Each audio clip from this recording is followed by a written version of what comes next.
Welcome to the Great Library of Alexandria. Near the district of royal palaces and within the Museum was the most famous library of all antiquity.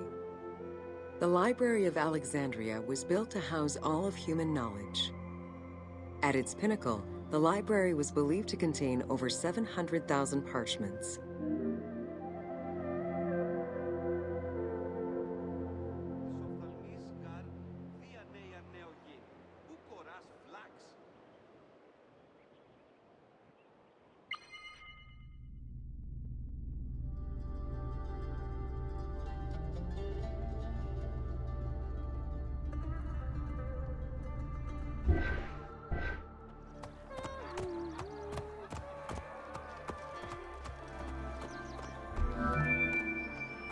Throughout the centuries, fires and wars between Christianity and paganism destroyed the library, leaving nothing behind. The loss of the building, and more importantly, its vast collection, is immeasurable. As no descriptions are available, the team's rendition of the Library of Alexandria was inspired by the visuals of the Library of Chalcis at Ephesus.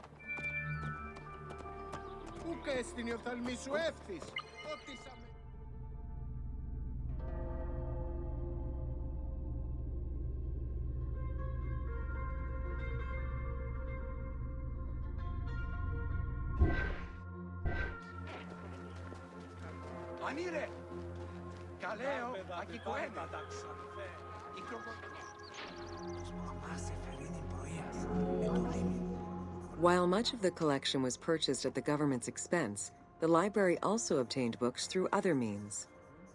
Any books owned by travelers coming through the city were seized to be copied for the library. The copy would then be returned to the owner, and the original entered into the library's collection.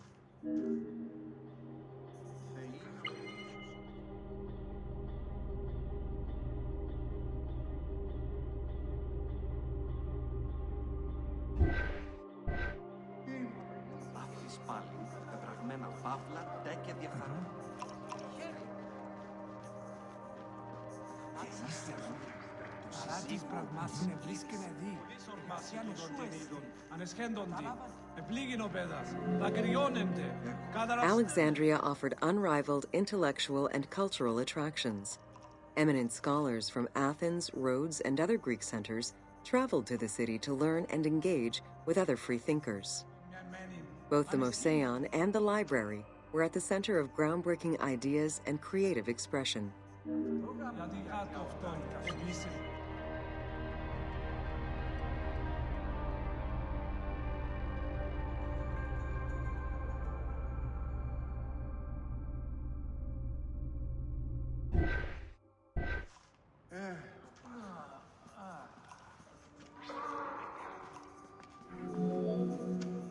The great minds of antiquity were usually well-versed in many disciplines, which were often associated to specific schools of thought.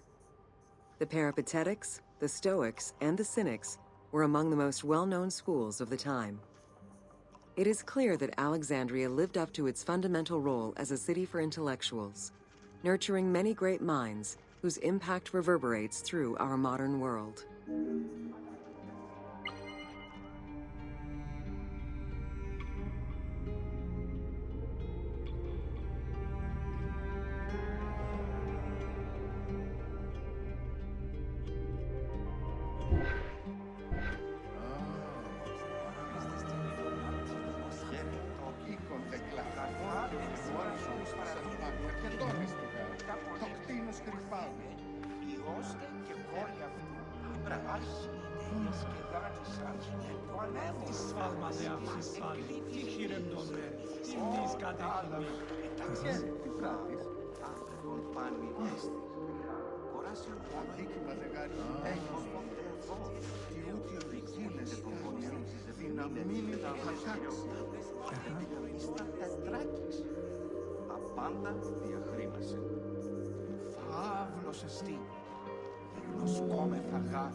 Hypatia of Alexandria was a Greek mathematician, philosopher, astronomer, and inventor.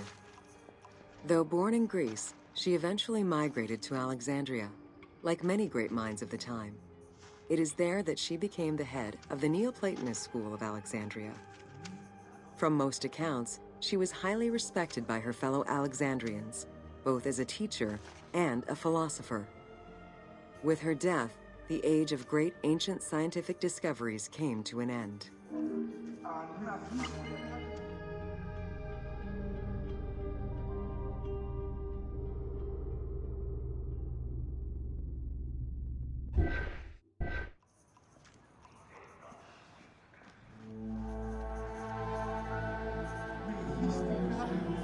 Callimachus was born in Cyrene and educated in Athens. After his studies, he moved to Alexandria to work in the great library.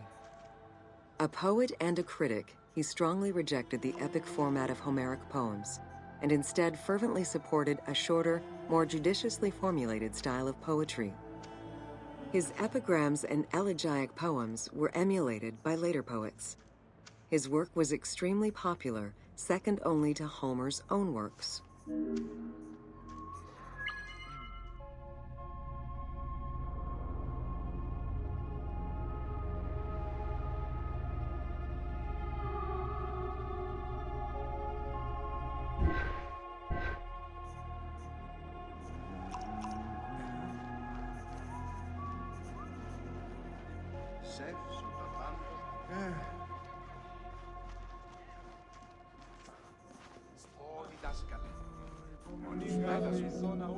It was in Alexandria that mathematician Euclid, the father of geometry, wrote the Elements, laying out the foundational work of what would become modern algebra and number theory.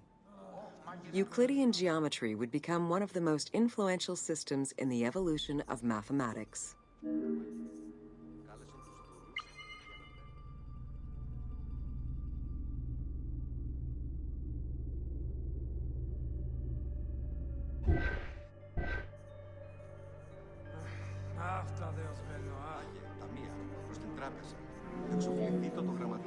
How do you calculate the circumference of the Earth? With a camel, 2 sticks, and shadows cast by the sun. This is what Eratosthenes of Cyrene described in his principal work, Geography, while he was director of the Great Library of Alexandria. He is credited for the invention of the armillary sphere around 250 BCE.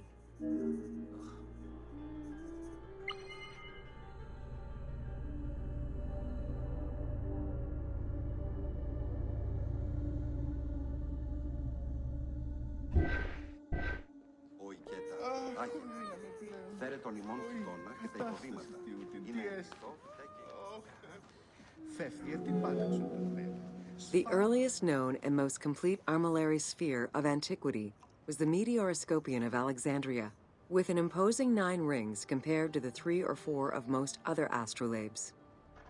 Known as the zodiac krikatoi amongst the Greeks, the Meteoroscopion was used to determine the location of celestial bodies around the Earth.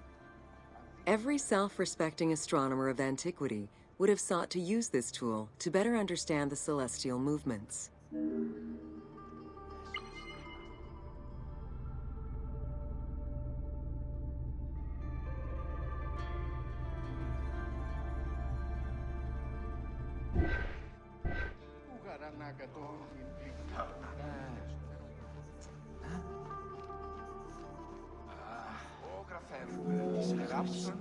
Pythagoras of Samos was a well-known and respected philosopher and mathematician. He is best known for the Pythagorean theorem. However, there is proof that the theorem existed in Babylonia and India long before Pythagoras was born, casting some doubts as to who exactly originated the theorem.